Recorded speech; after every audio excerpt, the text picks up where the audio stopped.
Good morning students, welcome back to the economics class of plus 2 standard. As we were working with lesson number 6, laws of returns and returns to scale.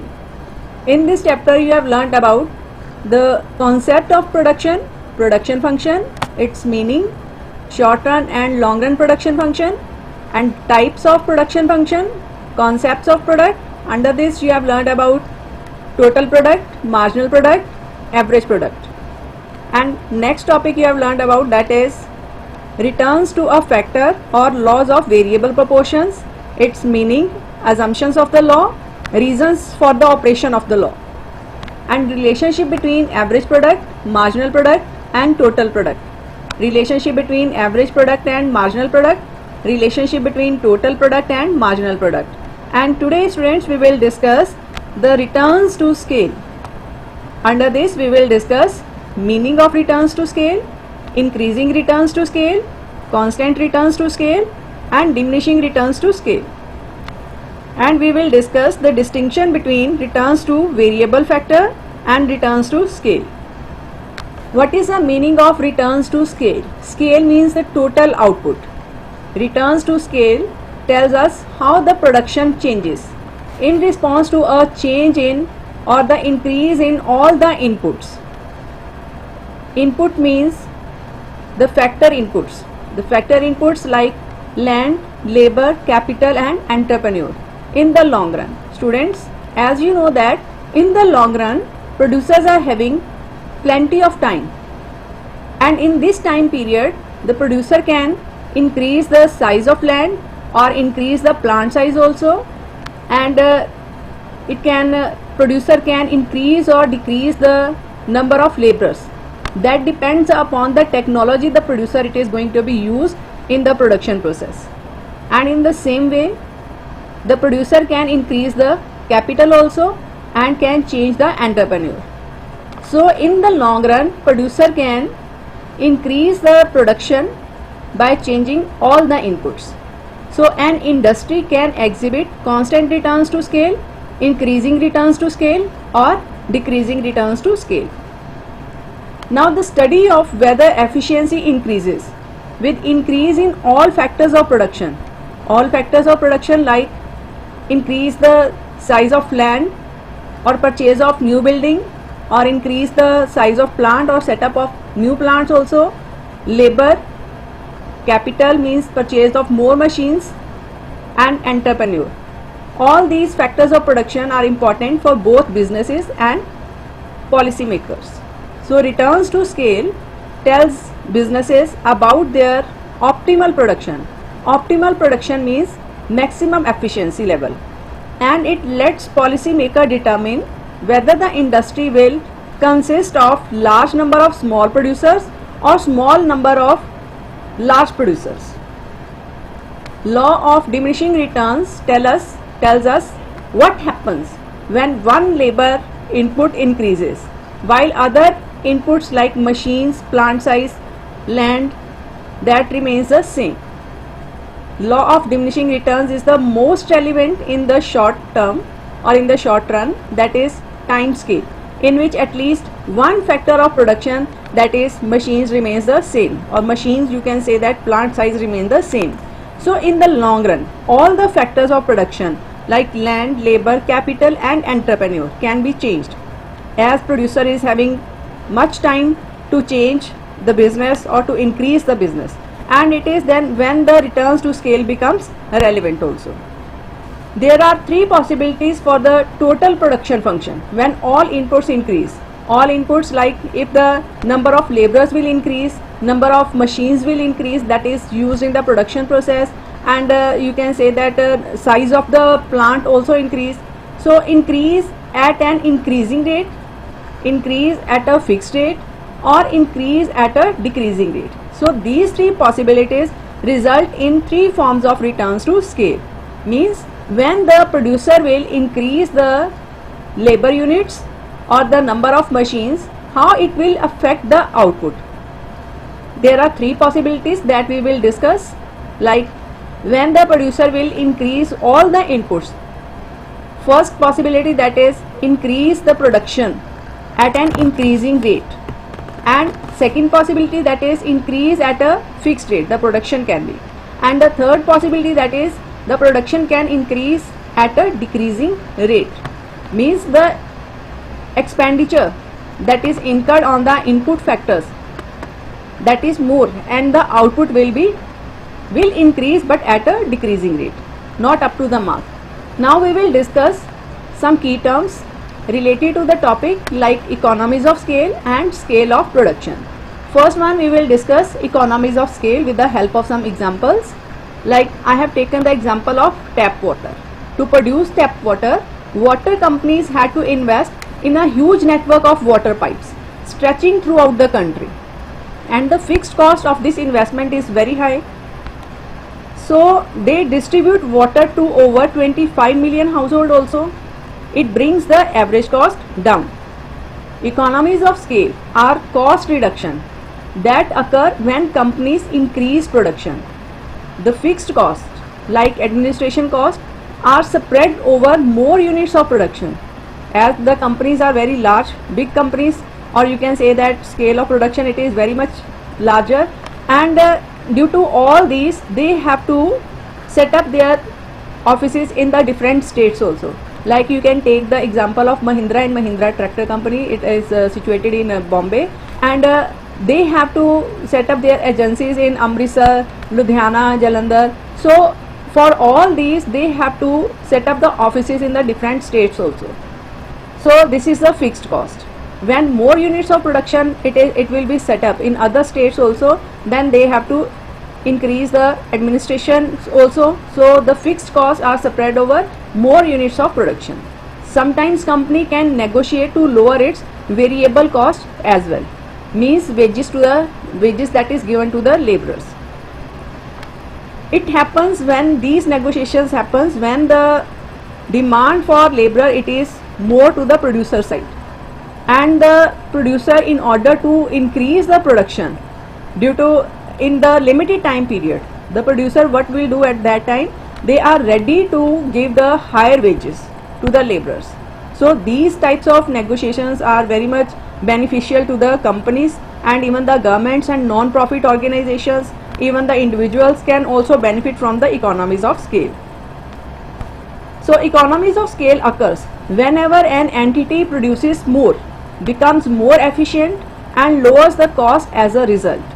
Economies of scale not only benefit the organization, consumers can enjoy the lower prices, because when the bigger companies will give the production in bulk, what happens, due to the increased supply of their products, the products will be cheaper and the cost of production will be also lesser.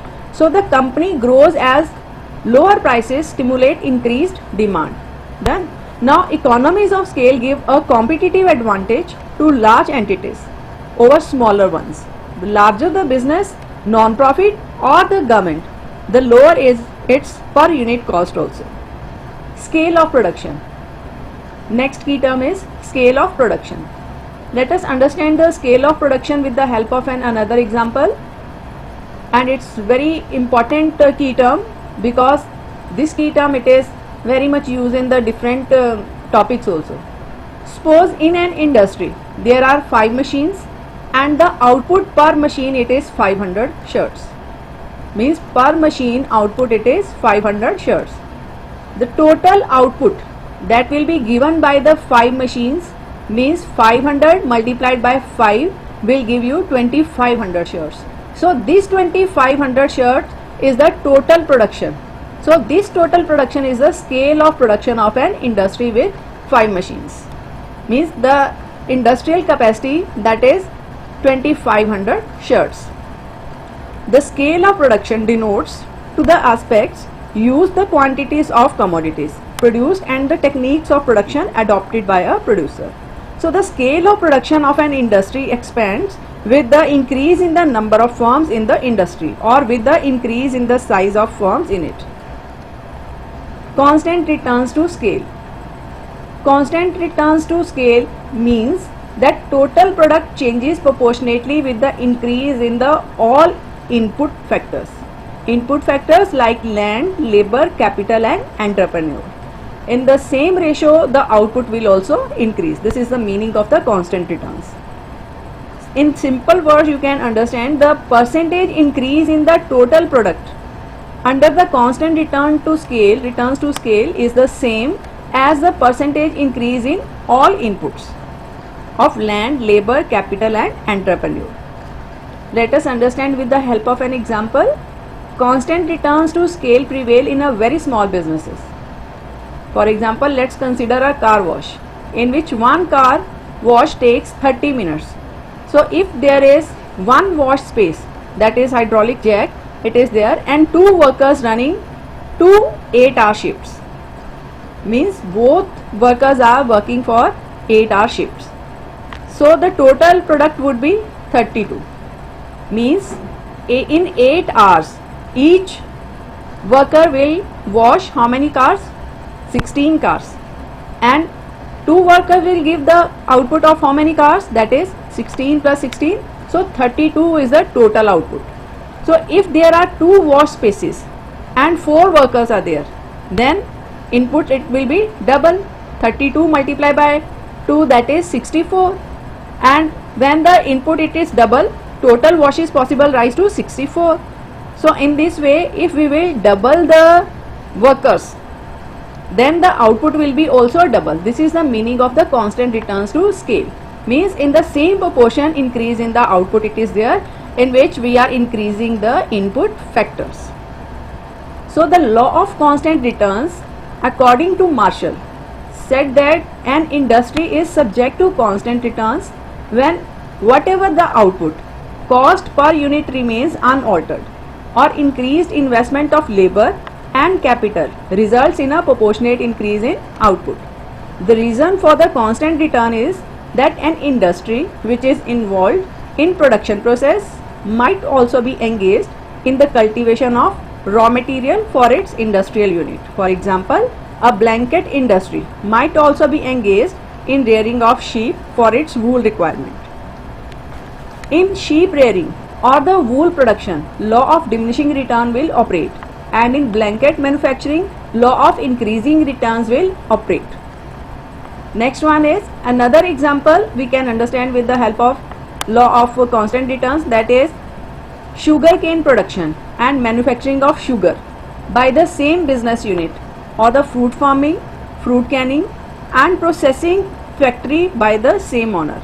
So this law is also called law of constant cost, because marginal product means additional production remains unchanged, means remains the same, and the marginal cost, that is additional cost, also remains the same, means whatever the increase in the input factors, cost of increase in the input factors, accordingly there is an increase in the additional production, that remains the same. So this is the law of constant cost. Now suppose that expenses involved on per unit of labor and capital are rupees 1000 and the output is 50 kg sugar. So the marginal cost is calculated by dividing 1000 with the marginal product, that is 50 kg of sugar. You will get rupees 20 per kg. Next is we will understand the law of constant returns with the help of a graph. In the schedule we have taken the hosiery products. On the x-axis we are measuring the percentage increase in the factor inputs, and on the y-axis we will measure the percentage of increase in the output. When there is 10 units of increase in the factor inputs, the output is also 10 units of hosiery products. In the same way, when the labor increase from 10 units to 20 units, output will also increase to 20 units. Done. Now next one is, if the input factors increased to 40%, then the output will also increase to 40%. So means output and the cost of production both are increasing in the same ratio. So under the constant returns to scale, percentage increase in all factor inputs is the same ratio causes equal percentage increase in output. If 10% increase in all factor inputs causes 10% increase in output, it is a case of constant returns to scale. and you will get a upward sloping straight line starting from the origin. This is all about the laws of constant returns. Now we will discuss causes for the constant returns to scale. First cause is increasing returns to scale cannot be achieved indefinitely because the economies of large scale of production are exhausted at one stage and diseconomies begin to operate. Means diseconomies begins to operate means as the larger the size of the plant, more and more workers will be there and it is very difficult to watch each and everybody. So sometimes some shirk workers are there or any harm to the industry can be possible. So when the economies of scale are counterbalanced by diseconomies, we get the constant returns to scale. Constant returns to scale is an intermediary situation when certain benefits of large scale of production are counterbalanced by the certain disadvantages. Now we will discuss increasing returns to scale. In industries, subject to increasing returns to scale means increasing output it is there with the increase in the factor inputs. A 1% increase in the total input will result more than 1% increase in the total product, that is total product increases at a rate higher than the rate in which all the inputs increase. It means that if we will increase one labor who is giving the output of 10 units previously and with the 2 workers means one additional worker it will be there. Now 2 workers are there and 2 workers are giving 30 units. Means with 1 worker we were getting 10 units of product and with the 2 workers we are getting 30 units of the production. This is called increasing returns to scale. So increasing returns to scale are also referred to as economies of scale. These are the beginning stages of the business. You must be wondering whether it is not against the law of diminishing returns. It is not, because the law of diminishing returns is applicable only in short run for only a change in one input, that is labor. But the returns to scale determine change in total product in response to changes in all inputs, that is labor, land, capital and entrepreneur. Now the causes of increasing returns to scale includes specialization of labor and synergy, etc. There are number of factors which are responsible for the increasing returns to scale. Now we will discuss some important factors which are as follows. First one is technical and managerial indivisibility. This implies that there are certain inputs such as machine and human resource that is used for the production process that is available in a fixed amount. So these inputs cannot be divided to suit different levels of production. For example, an organization cannot use half of the turbine for small scale production. In the same way, you can take the example of a classroom. If 40 students are with the one teacher and in another class only 5 students are there with one teacher, can we divide that teacher so that he can half teacher is in one class and half teacher in the another class? So in the same way with the machines also, we can't divide the machines. Similarly, the organization cannot use half of a manager to achieve small scale of production. So due to these technical and managerial indivisibility, an organization needs to employ the minimum quantity of machines and managers, even in case the level of production is much less than their capacity of producing output. So therefore, when there is increase in inputs like units of labor and machines, there is exponential increase in the level of output. Industries that exhibit increasing returns to scale typically have small number of large firms because there are advantages of production at high level. Large companies are at considerable advantage as compared to small firms. Airplane producers, large express shipping companies, telecommunication companies, all these exhibit increasing returns to scale. Second point is specialization. Specialization means that a high degree of specialization of man and machinery helps in increasing the scale of production. The use of specialized labor and machinery helps in increasing the productivity of labor and capital per unit. This results in increasing returns to scale. Increasing returns to scale, let us understand with the help of a graph. On the x-axis we have measured the percentage increase in all factor inputs in the same ratio, and on the y-axis we have percentage increase in output. Now with the increase in the labor from 0 to 10 units, our production it is 20 units, and from 10 to 20 our production it is 40 units. So previously with the 10 there was 20 units of output, and with the increase in the production there is 20 units of laborers were there. So increasing returns to scale occurs when a given percentage increase in all factors inputs in the same ratio causes proportionately greater increase in output. So if 10% increase from 10% to 20% in figure in all factor inputs, that causes say 20% from 20% to 40% increase in output. It is a case of increasing returns to scale. Means with the smaller increase in the labor factor, output will be more.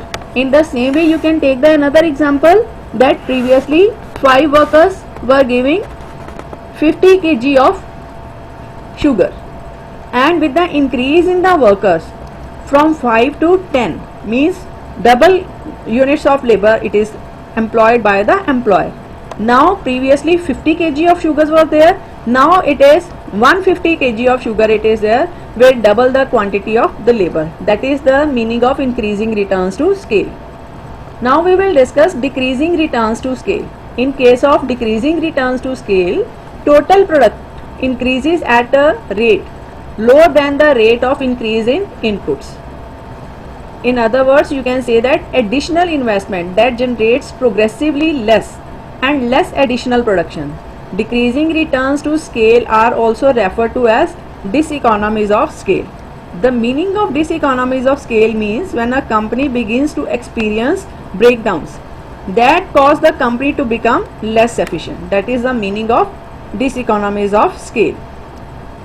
There can be technical diseconomies, organizational diseconomies, financial diseconomies can be there, and competitive or the monopoly diseconomies can be there, or the purchasing diseconomies can be there.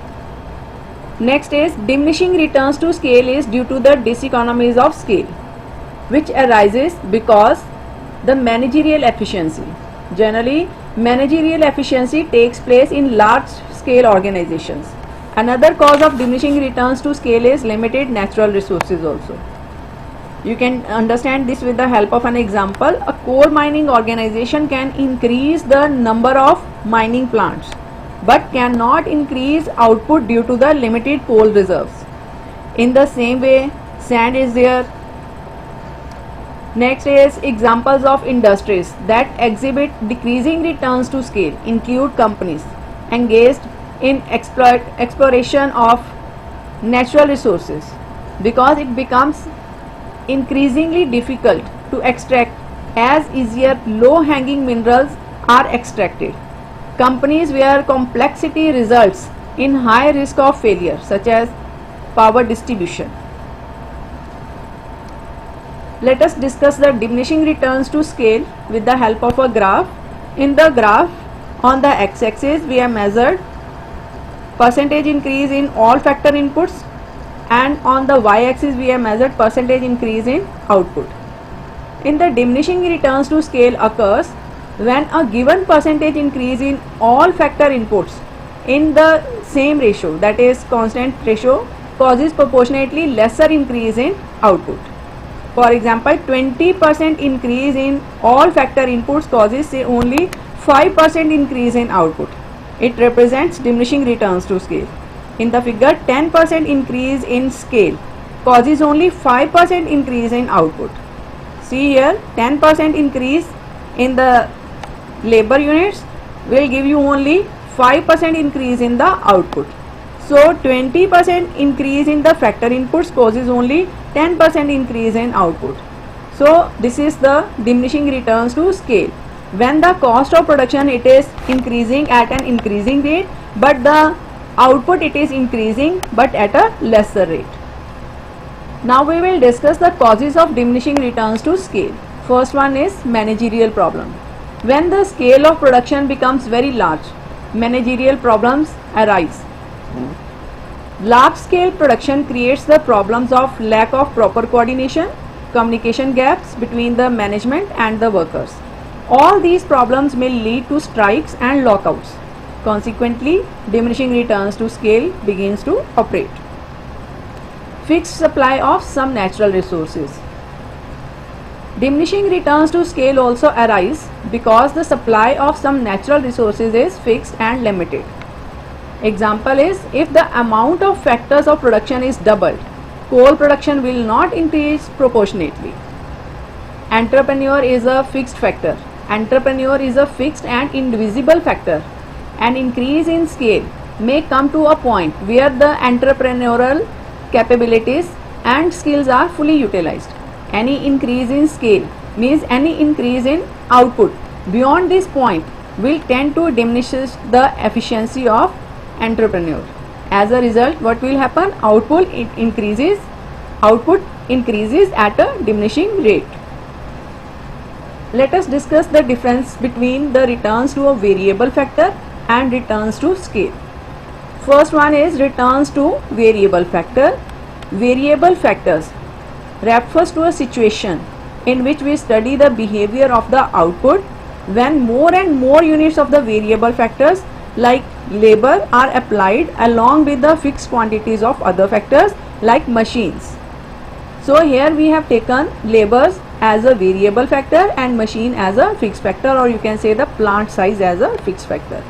But under the returns to scale refers to a situation in which we study the behavior of the output when all the factors vary in the same proportion.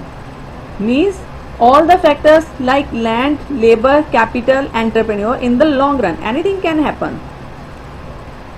Next is time period. Under this point, returns to a variable factor relates to the short period. Returns to a variable factor is a short run phenomena, but returns to a scale it is a long period phenomena. Factor proportion. Under the returns to a variable factor, the proportion between fixed and variable factors goes on changing as more units of latter are applied. But under the returns to scale, factor proportion means a ratio of machines and labor. Means one machine 2 laborers, or one machine 3 laborers, or one machine 1 laborer. This is the factor proportion. Does not change at all. Whatever it is decided, only accordingly the machines and the laborers will set, combo will be set. This can be shown graphically, returns to a variable factor. But returns to scale becomes obvious from the diagram. In the returns to a variable factor, as we move along the AB line, here you can see AB line, on the x-axis we have measured the labor and on the y-axis we have measured the capital. And AB line proportion between the two factors changes, that is capital and labor. The ratio of the variable factor, that is labor, to the fixed factor, that is capital. On the same capital we can increase the units of labor. This is the returns to a variable factor, that how much output can be increased on the same units of capital. But under the returns to scale, in the figure again we have taken measure labor on the x-axis and capital on the y-axis. This becomes obvious that the line OR, this line OR that origin from start from the origin, shows that the ratio between the two factors, that is labor and capital, remains the same at all points along the OR. Means that if we will increase the units of machine, numbers of machine, accordingly we have to increase the number of laborers. If we are following the ratio of labor and capital, that is one machine and 2 laborers, in the same way if there will be 2 machines, then how many labor will be there? 4 laborers. So in this way we can After joining the points, we can get the upward sloping curve that shows the returns to scale. Means with the increase in the number of laborers, accordingly we have to increase the number of machines also. Scale of production. Under this point, returns to a variable factor. Scale of production does not change here. And under the returns to scale, scale of production changes with the change in the or with the increase in the proportionality of labor and machines. Hope students you have understood the topics. Today we have discussed the topics returns to scale. Under this we have discussed meaning of returns to scale, increasing returns to scale, constant returns to scale, diminishing returns to scale, and distinction between returns to a variable factor and returns to scale. Now it's time to note down the homework. Our first question is define the following terms with examples: economies of scale, scale of production. Second question is explain the following with reasons and diagrams: law of increasing returns to scale, law of decreasing returns to scale, law of constant returns to scale. Next question is differentiate between returns to scale and returns to a variable factor. And hope you all will go through the YouTube link also for more clarity. Thank you for listening and complete your notes on your share copies also. Thank you.